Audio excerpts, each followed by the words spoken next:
Sir, ಇನ್ನೊಂದು ನನಗೊಂದು ರೋಮಾಂಚನ ಅನಿಸಿದ್ದೇನು ಅಂದರೆ ಸರ್, ಈಗ ಕಾಂಗ್ರೆಸ್ಸಿನ ಹೈಕಮಾಂಡ್ ನಾಯಕರನ್ನ ಹುಡ್ಕೊಂಡು ನಾವು ಡೆಲ್ಲಿಗೆ ಹೋಗಬೇಕು ಸರ್, ಬಿಜೆಪಿ ಹೈಕಮಾಂಡ್ ಹುಡ್ಕೊಂಡು ಡೆಲ್ಲಿಗೆ ಹೋಗಬೇಕು, ಆಪಿನ ಹೈಕಮಾಂಡ್ ಹುಡ್ಕೊಂಡು ಡೆಲ್ಲಿಗೆ ಹೋಗಬೇಕು. ಆದರೆ ಈ ಪ್ರಜಾಕೀಯದ ಹೈಕಮಾಂಡು ಅಂಗೈಯಲ್ಲಿ, ಬೆರಳು ತುದಿಲಿ ಪಾರದರ್ಶಕವಾಗಿ ಕಾಣ್ತಾ ಇರುತ್ತೆ ನಮಗೆ. ಅದು ನಿಮ್ಗೆ ಅರ್ಥ ಆಗ್ಬಿಟ್ರೆ ನೀವು ಅದನ್ನ ಹಿಡ್ಕೊಂಡ್ಬಿಡ್ತೀರಾ.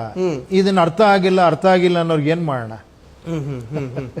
ನಿದ್ರೆ ಮಾಡ್ತಿರೋ ಎಬ್ಬಿಸ್ಬೋದು, ನಿದ್ರೆ ಮಾಡ್ತಿರೋ ತರ ಆಕ್ಟ್ ಮಾಡೋರು ನಿಂಗೆ ಎಬ್ಬಿಸ್ತೀರಾ ನೀವು? ಅವ್ನಿಗೆಲ್ಲ ಗೊತ್ತು, ಅವ್ನಿಗೆ ಇದ್ರ ಬಗ್ಗೆ ಮಾತಾಡಕ್ ಅಡಿಲ್ಲ. ಯಾಕಂದ್ರೆ ಅವ್ನು he is connected to some, ಇದು ಈ ಸಿಸ್ಟಮ್ ಅಲ್ಲಿ ಕನೆಕ್ಟ್ ಆಗಿದ್ದಾನ ಅವನು. ಅವ್ರಿಗಲ್ಲಿಂದ ಏನೋ ಬೆನಿಫಿಟ್ ಇದೆ, ಅಂಥವ್ರು ಯಾರು ಮಾತಾಡಲ್ಲ ಈ ವಿಷಯ. ನೋಡಿ, ಪ್ರಜಾಕೀಯದ ಬಗ್ಗೆ ಜಾಸ್ತಿ ದೊಡ್ಡವ್ರು ಮಾತಾಡಲ್ಲ ನೋಡಿ, ಲೆಕ್ಕ ಹಾಕೊಳ್ಳಿ ಬೇಕಾರೆ. ಅದೇ ಒಬ್ಬ ಆಟೋ ಡ್ರೈವರ್ನ ಕೇಳಿ ಅವ್ರು ಮಾತಾಡ್ತಾರೆ, ಒಬ್ಬ ಕಾಲೇಜ್ ಹುಡುಗನ್ ಕೇಳಿ ಅವ್ನ್ ಬೇಕು ಅಂತಾರೆ. ದೊಡ್ಡವ್ರು ಮಾತಾಡಲ್ಲ ಇದ್ರ ಬಗ್ಗೆ. ದೊಡ್ಡವ್ರಿಗೆ ಇದು ಸರಿ ಅನ್ಸಲ್ಲ, ಯಾಕಂದ್ರೆ ಅವ್ರಿಗಿರೋ ಸಿಸ್ಟಮ್ ಈಗ ಚೆನ್ನಾಗಿದೆ ಅವ್ರಿಗೆ, ಅರ್ಥ ಆಯ್ತಾ?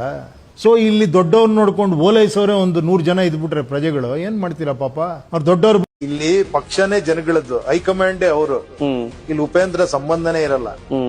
ಏನ್ ಹೇಳಿ, ಜನಕ್ಕೆ ಪ್ರಾಮಿಸ್ ಮಾಡಿರ್ತಾನ ಅವನು. ಓಕೆ, ಜನನೇ ನೆಕ್ಸ್ಟ್ ವೋಟ್ ಹಾಕೋದು ಅವನಿಗೆ. ಅವರೇ ಆಯ್ಕೆ ಮಾಡಿರ್ತಾರೆ, ಜನನೇ ಕೇಳ್ತಾರ ಅವನ್ನ.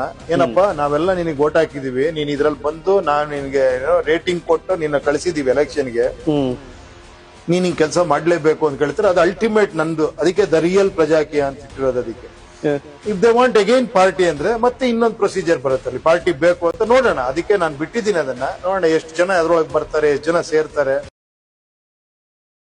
ಪ್ರಜೆಗಳಿಂದ ಪ್ರಜಾಕೀಯ, ಪ್ರಜೆಗಳಿಗಾಗಿ ಪ್ರಜಾಕೀಯ, ಪ್ರಜೆಗಳಿಗೋಸ್ಕರ ಪ್ರಜಾಕೀಯ, ಮಟ್ಟ ಹಾಕಲು ರಾಜಕೀಯ, ನಮ್ಮಿಂದ ನಮಗ